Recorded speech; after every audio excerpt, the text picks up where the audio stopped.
Coming up, friend of the show, Matthew Newton, has a great conversation with a nurse practitioner who has 3 short-term rentals and is starting her own boutique property management business for short-term rentals.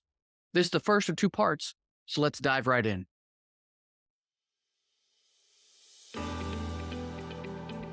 Welcome to the Plan B CRNA Podcast. I'm your host, Bobby Jones, and I'm so excited that you're here. The Plan B CRNA Podcast is the only show made specifically for nurse anesthetists who are exploring options outside of their traditional career paths. This is the place to expand your mind and your goals as we uncover new ways to produce side income together. Join me for some honest, unscripted discussions with other CRNAs who are transforming their financial lives. This episode is brought to you by On-Call Capital.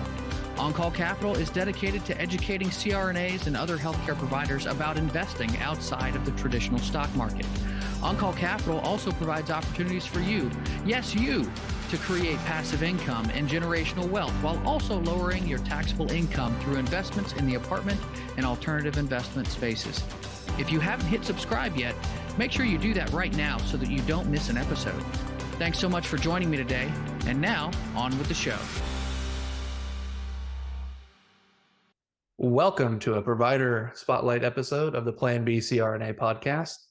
Today, my guest is a family practice nurse practitioner who hails all the way from Atlanta, Georgia.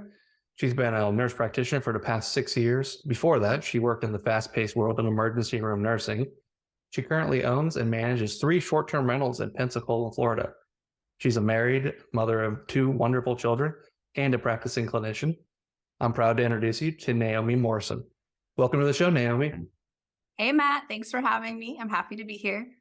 Well, it's great to have you on. I want to jump into my first exciting question I always like to ask everybody is, why do you do what you do? You have a fantastic career that provides well for your family. Why did you decide to get into rentals? What's your driving force, I guess? So what's your goal that makes you do everything that you do?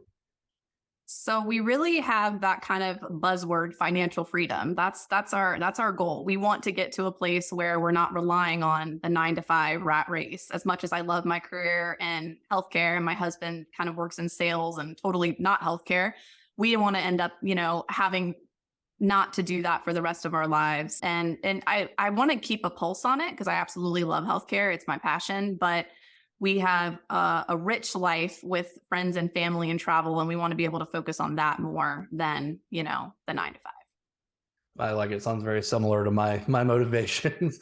So, we have a lot of financial gurus and, fancy finance plans and people coming on here talking about all these things. One of the things that, kind of struck me when we originally talked was you mentioned the FIRE movement and that leading you to your path to financial freedom. Can you explain the FIRE movement a little bit? So I originally heard about the FIRE movement in college on my undergrad degree. So it's financial independence, retire early. And I feel like I really clicked with that because I always wanted to be a nurse practitioner, even when I was a registered nurse, because I wanted to not just make more money, but grow. And so I started learning about other ways of investments and, making your money make more money for you. And that's kind of what the FIRE movement is about. It is exactly what it sounds like. Retire early, yes, but also not really fully retire. I see myself in my 50s and 60s working a couple hours a day, maybe, continuing to kind of ride out those investments. So that's really the FIRE movement. And then our driving force is the family and friends that we talked about before. So it all kind of goes together. How can I spend more time with my family and friends and travel? The FIRE movement is what really is getting us there.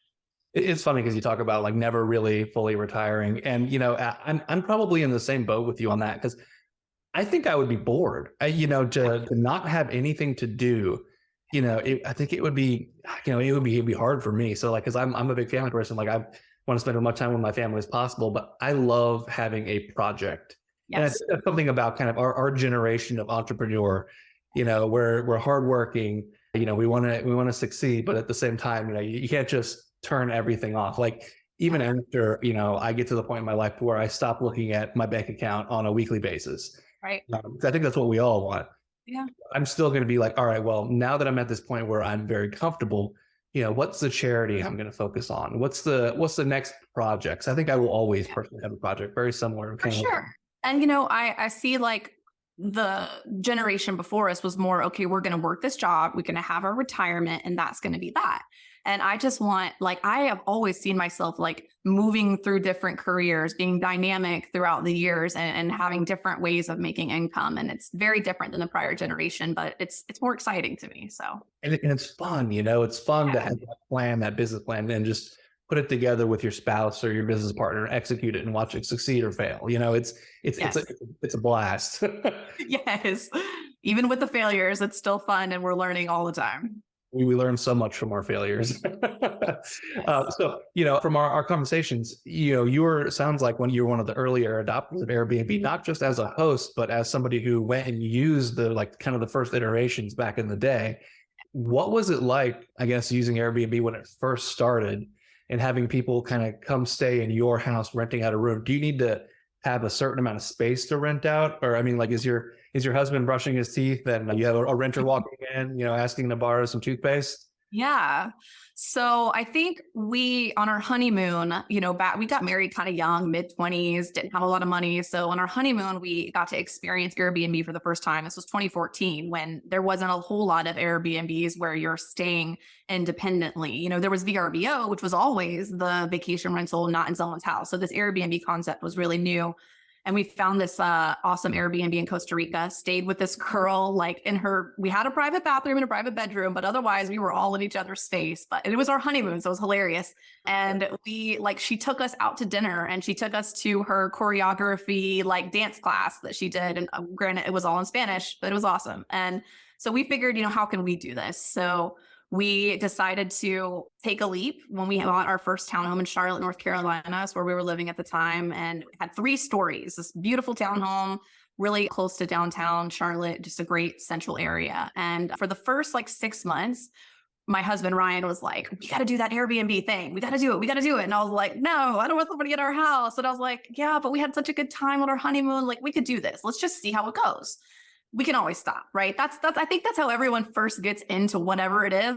We can always backtrack if it doesn't go well, but it went really well. So they basically rented the 3rd floor, private bathroom, private bedroom, but they did have to have a shared access. So they would walk through the kitchen, up the stairs, the whole shebang.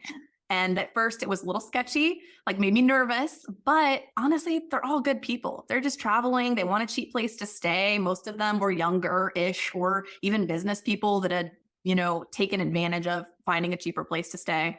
So it was both scary at first, but it became fun in the end. But that was our first property. Of course, we've kind of grown since then. So, well, so what was it? I guess, was it fairly profitable? Were you doing it to just earn extra income? Were you doing it just because it was a fun new experience? I would say underlying profit, right? We knew we weren't going to make a lot of money, but we wanted to buy properties to rent out. We knew that was our end goal. So this was kind of a way to get into it. And also, we were in our mid-20s. We were like, why not meet new people kind of thing? So yes, it was profitable. However, not a ton, especially when you're renting 1 bedroom in your own house. We had a limit of 2 people. So, I mean, yeah, we made a couple $100, a month, but it was still a couple $100 more than we had before. And then saving that money to invest in the future. So yes, profitable and fun. We had a good time, met a lot of cool people. That's nice. I've tried to convince my wife many a times, and I've spun it in many ways. Hey, we have a downstairs basement. And I get shut down very quickly. I've also, I even, when we were getting ready to move, I even did the whole, let's do the BRRRR method, let's buy something and we'll live. And I just get the eyes of no. Well, I totally feel her, because when we moved into our house here in the Atlanta area, we had this huge basement and we were like, okay, we've got to renovate this and rent it out. And then I got cold feet. I was like, no, but it's our basement and we're gonna, we have a son now and we're gonna have another kid. And my husband's like, well, we don't need that space. And I was like, all right, well, we'll just do it for a little while. 3 years later, we're still renting out our basement, but I think it takes some time to wrap your head around. But once you have that income, that passive income that we're not working a whole lot for, it's hard to let that up. So you are still currently renting out your basement? We do. So that was a COVID thing. We moved from Charlotte and started renting our basement. We actually had to renovate it. So we immediately dropped some money into renovations. But once it was up and running, we did Airbnb again. That was our short-term rental of choice. We got into VRBO and other platforms later. And we had some really cool people rent down there. and then COVID. And it was like, we got these cancellations and we're like, oh my gosh, what's happening? Do we want people in our house? Like, even though we'd have no interaction with them in our basement, they have a private entrance. It's a whole kitchen. It's a full mother-in-law suite. We still were kind of sketched out, but we had these current guests that wanted to stay in that extra couple weeks. And I was like, would you guys like want to stay on a month-to-month basis?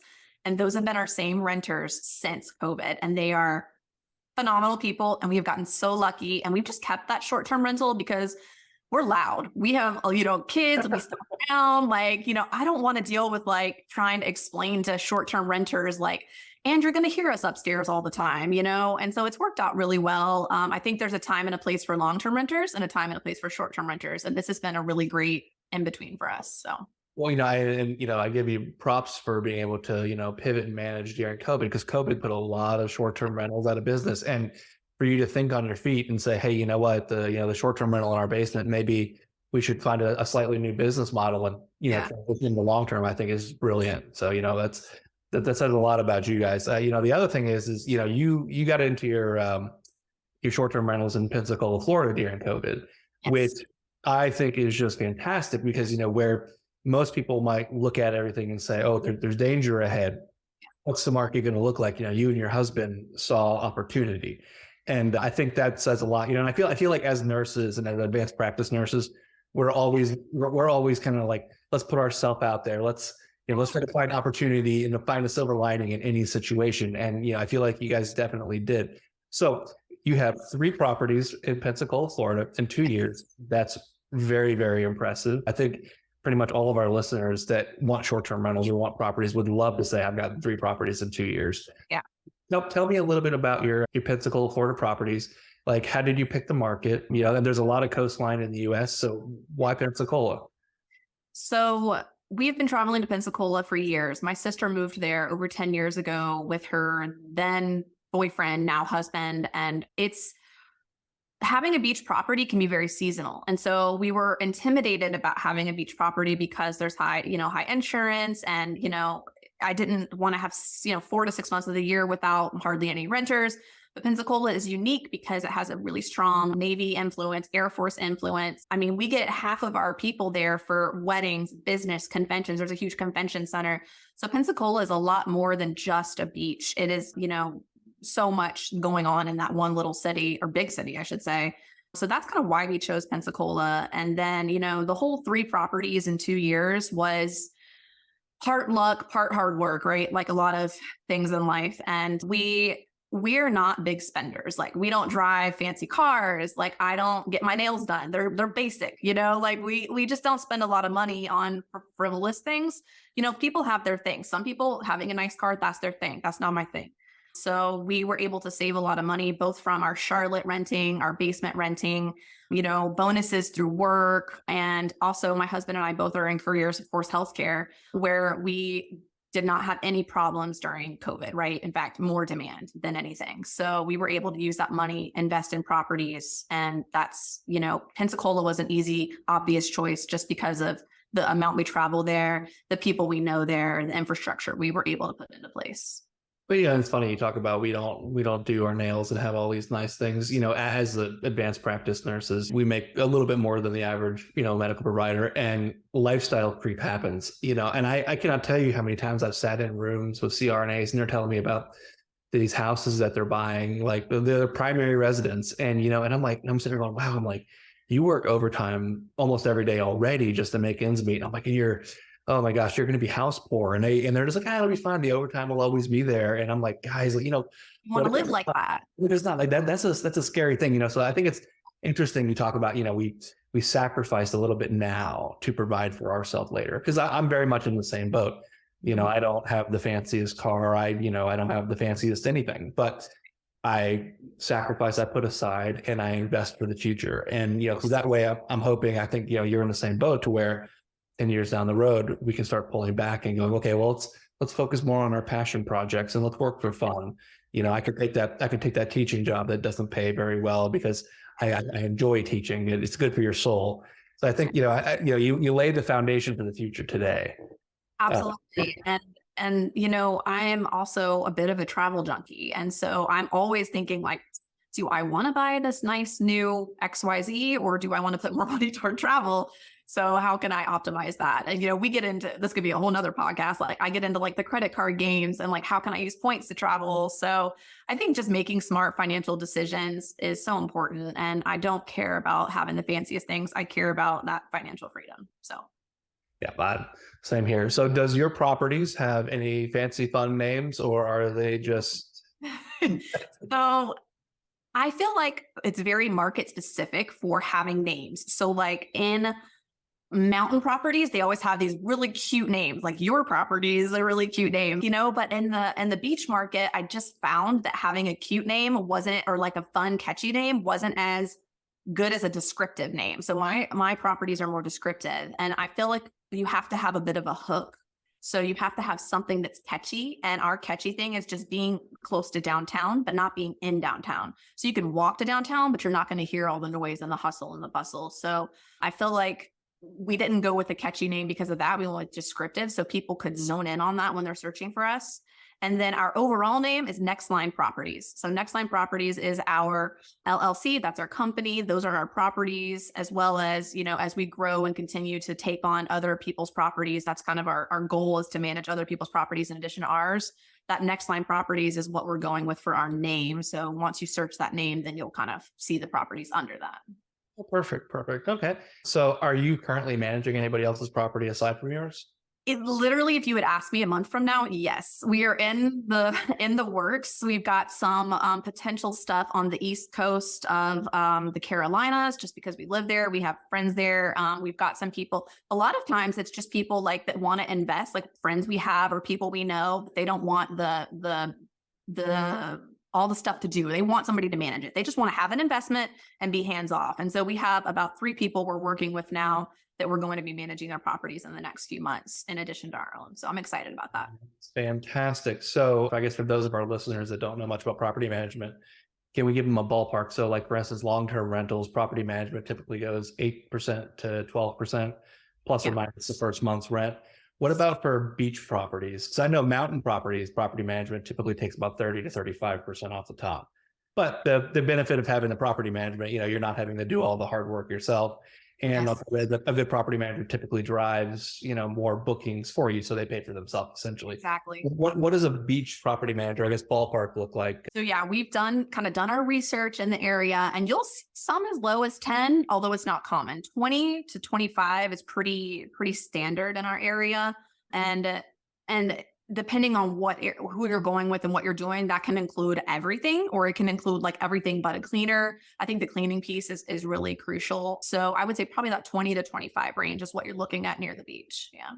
And then, since you're a friend of the show, when I buy my beach property, I get the sweetheart 7% deal, right? Is that Absolutely. And, I think that when you look at these percentages, it can be dynamic based on people's needs. Having a flat rate, like if you look at some of the bigger property management companies, they don't post their percentage, because it depends on the market, it depends on the people, it depends on the needs. So I do think it is a little dynamic for sure.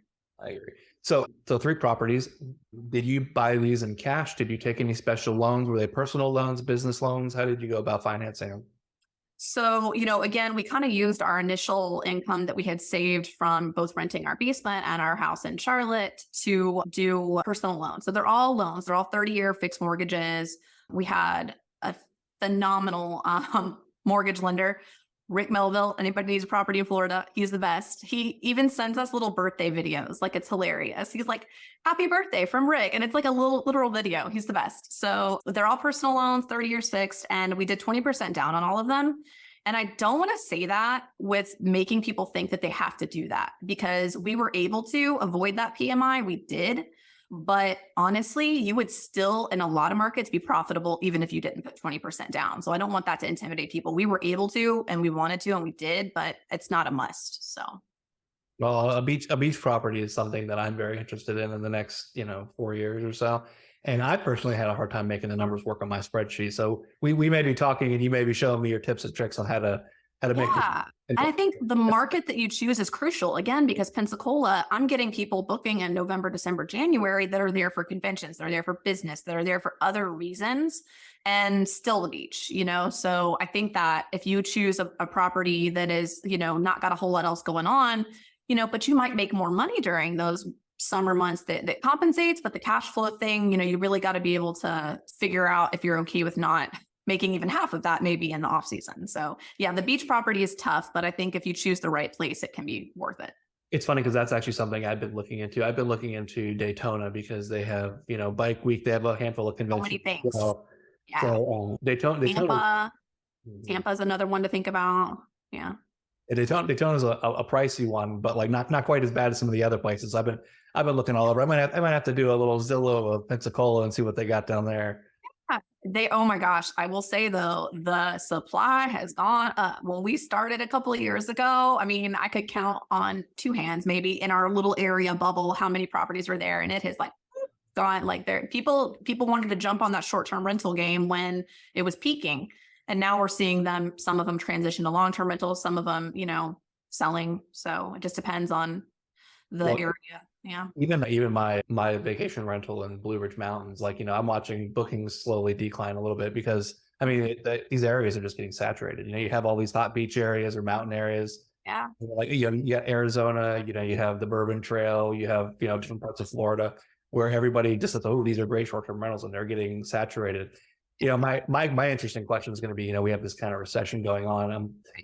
Is everybody going to be able to weather the storm? Because I think the next year to 2 years might be a little tough.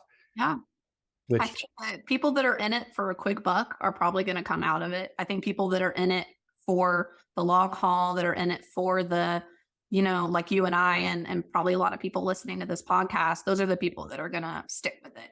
I do think that we're going to see a leveling. Maybe it's not going to go as peak as it was a few years ago, but I think we'll see a leveling. And if you can be smart with your money and smart with your, short-term rentals and put money into them in a smart way, like one of the best things we ever did was get professional photos. Why didn't I do that years ago? So I think, making smart decisions will help keep more people in the game. But I think those people with a quick buck, they're going to drop out. So, and honestly, like I feel very similar because you can count on one hand how many overnight millionaires there really are. And people come to me all the time, which is funny that people come to you for advice on things. You're like, man, sometimes I think I know something, right? And they ask me like, man, I had this great business idea. And one of my kind of jokes, but I'm serious, is, oh, excellent. Make a pro forma, find out all the details, here's some questions to think about, and come back to me in 6 months with this business idea. Yeah. And I say 6 months because I'm like, when you have a business plan, when you have something that you're trying to do like this, you need to love it. I love real estate. I love the short-term rentals. I love my long-term. It's fun. Yes. But this isn't something that you're just going to put out there $1 million in 2 weeks. I'm like, come back in 6 months, because if you come back in 6 months, you at least have had a passion for it. And at least it has your interest for a while. It's something that you're not just going to, have it and then forget about it. That's such a good idea. Yeah. Because so I do feel like people get these wild hairs like, oh, I got this money and I'm going to do this. And then they don't really thinking it through. So that's smart of you. I even do that with my things. It's funny because like I have a million business ideas, and I literally have a file on my computer where I'll put them down and I'll do research and I'll come back to them. And it's funny, just even with myself, like I have my 6 month rule where I'm like, I don't know, after 6 months, but after 6 months, I'm like, man, I really like this idea. It's something that I actually consider, pursuing further. Yes. But like I said, you have to love what you do because you're going to be with it for a long time, especially if it's successful. And if it's not successful for that matter. And I mean, buying a home is no, small endeavor, no matter what size. It's a big deal. So I think you do want to love it to go through all of the hurdles of, getting the mortgage or whatever and putting yourself out there. You got to love it. That's going to do it for today's show. And I don't know about you, but I'm excited to continue listening to this conversation. So make sure you check out part 2 next week with Matthew and Naomi. Now, if you'd like to learn more about Naomi's journey, make sure you also check out her contact info in the show notes. Until next time, stay safe and take care of each other out there. Thank you so much for joining me for another episode of the Plan B CRNA Podcast. If you haven't already subscribed and reviewed the show, I'd be honored if you took the extra time. It really helps to expand our reach and get the word out about the show. If you're a CRNA who is interested in sharing your story on our podcast, I'd love to have you. Please email me at bobby@oncallinvestments.com for more information. This episode was brought to you by On Call Capital. They are dedicated to helping providers like you develop passive income and generational wealth through investments in the apartment and alternative investment spaces. feel free to check out their website at www.oncallinvestments.com and subscribe to their free educational email series. You can find On Call Capital on Facebook, Instagram, and Twitter. You can also check out our YouTube page, where you'll find all of the show episodes along with other educational videos. Thanks for listening, and we'll see you on the next episode.